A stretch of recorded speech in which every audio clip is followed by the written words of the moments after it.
everyone, so in this video I'm going to be using all of my red art supplies. First of all, I want to say that this challenge has been created by Drawing with Waffles. You're all probably familiar with her videos, but she's the first one I ever saw do this challenge. She did it with purple first, and I've been doing a few colors as well, and I worked my way to red. I just decided red is kind of a scary color, kind of fitting for fall and Halloween, so I wanted to do that. Before I get into the rest of the video, I just want to quickly say thanks to Amino for sponsoring this video. If you haven't heard of Amino before, it is a mobile network of communities for every interest on the planet. It's a really good way of uniting people with the same interest, and of course my favorite one is Art Amino because I'm an artist. And one of my favorite things to do on any app ever is to just browse through the featured feed and see all the different kinds of art that people post, because it's a good way to just discover quickly some artists that you might want to follow. Another cool feature is voting on polls, helping people decide what to do, or just like voicing your opinion, I think is a really neat feature. And from the time this video goes live, for 48 hours, I'm going to have a question and answer on my Amino page. The link will be in the description, so you can ask any question you want on that post, and I will try my best to answer everybody if I can. The link to the post will be in the description, so you can check that out and ask a question there. There will be a link in the description to download Amino as well. It's for free on Apple or Android. There's also a link in the pinned YouTube comment. Thanks so much to Amino for supporting me and my channel. It helps me out a lot. And on to the rest of the video. So in this video, I decided I wanted to do something kind of Halloween themed, and I really like drawing cats. Some days I can draw them, some days I can't. This was one of those days where I could draw cats. And I was just looking on Pinterest for some inspiration for Halloween. I came across a cat wearing some overalls and like witches, and a cat with a broomstick. So I wanted to kind of do a witch cat wearing overalls with like a cat beside it that had just carved a pumpkin, and he's holding it up because he's really proud of his pumpkin. I thought I was going to have tons of different art supplies to choose from. I thought, because with the other, I did blue as a color, and there were just so many blue art supplies. There's so many, like, if you buy a pack of pencil crayons, there's tons of blue in it. But by doing this challenge with red, I realized that there isn't really that many red art supplies, really. It's kind of hard for me to tell the difference between pink and red. I know that it's the same shade, but it almost looks like a different color to me, so I was kind of hesitant to use pink because I didn't want to use anything too magenta or purpley. I wanted to really stick with the red, and I went a little bit onto the orange side as well, so it goes from orangey red to red, and then of course lighter reds and pinks. Whenever doing these challenges, the most important thing, since it's basically monochromatic, is your values. So you want to have a good balance of white and dark. So that's why I made, eventually you'll see, the overalls of one of the cats have a darker red overalls and light fur, and the other cat has light overalls and dark fur. And I tried to put shadows to help things read better and outline, because when everything's the same color, you're relying a lot, pretty much completely on contrast, like values rather than saturation, to tell the difference between different elements in the drawing. I definitely appreciated having pencil crayon because I could sharpen them to a point and really go in with the details with them, and it was a lot of fun to kind of combine the marker and pencil crayon together to create texture on top of the marker. I used a little bit of watercolor, but it was just the plain out of the tube red, and I didn't want to use it too much because it's not really that original of a color because it's straight out of the tube. I can't really mix it with anything because then I would be using a yellow art supply, which kind of goes against the whole idea of this challenge. I had a lot of fun with this. I forced myself to slow down, take my time, and also go with my instincts, because just because something doesn't take you a long time doesn't mean it's not good. And sometimes I overwork things because I feel like I have to spend all this time on something, but I've been learning a lot lately that you don't have to spend forever on something for it to be good. Because as an artist, when you're drawing for a really long time, you start to kind of build these instincts on what will look good, what kinds of marks you need to make to create something that looks good. And sometimes you find yourself going kind of quickly and it looks good to you, but then you're thinking, this only took me a couple seconds. How can this be good enough if I didn't spend like hours on it? And I think that's where the problem of overworking comes in, because people feel like they have to spend forever on stuff for it to be a good drawing. I think the coloring of this took me 1 to 2 hours, maybe an hour and a half.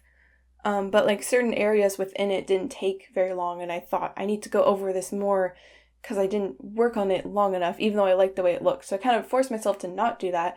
I tried really hard to not overwork it and to kind of leave it alone when I knew that it was already working. I accidentally used, well, not really, I guess accidentally used my most orangey red on the pumpkin, and that wasn't intentional. I wasn't trying to cheat and make the pumpkin orange.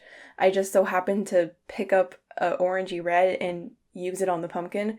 So I tried to mix the orange throughout the drawing so that it didn't look like I just used the orangey red only for the pumpkin. I've been wanting to kind of incorporate more texture into my art lately just because I like the way that looks, and I just think it has a good look to it. Especially with digital, I tend to kind of smooth things out.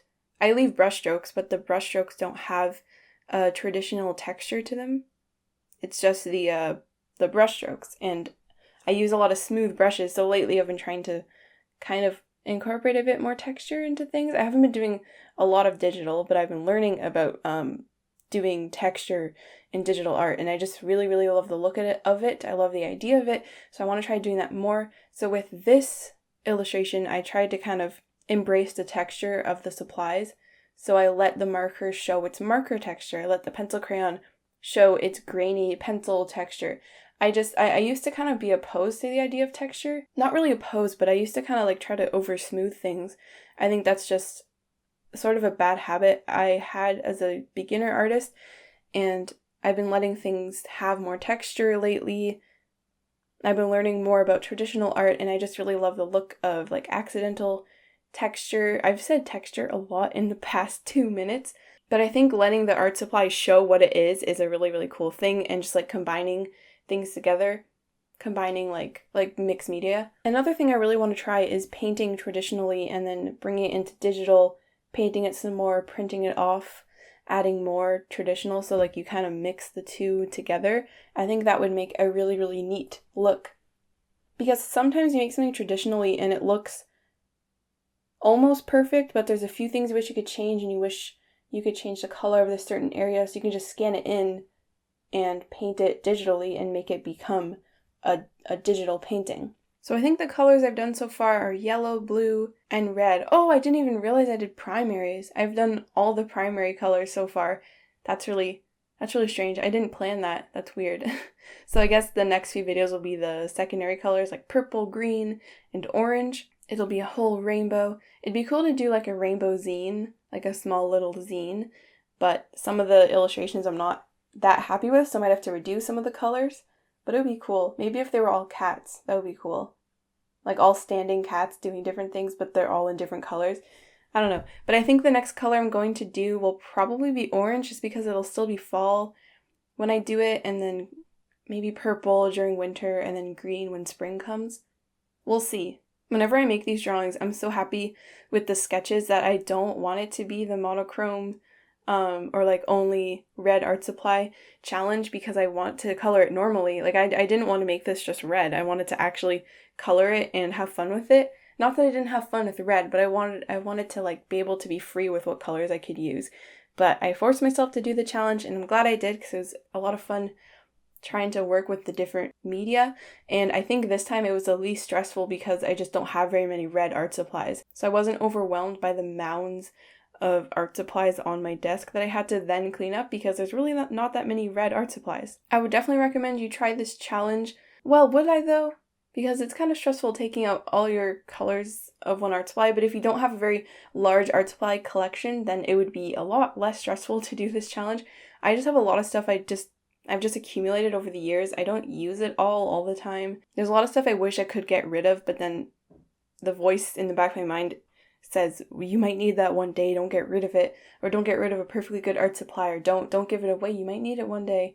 Well, there's just a lot of things I don't see myself using, but one day I might, so I can't get rid of them. So I've accumulated them over the years. Like I hardly ever use pencil crayon anymore. I just forget I have it. I just prefer other stuff.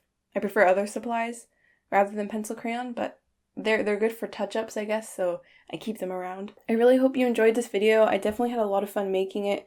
just going in with the details and focusing on the values.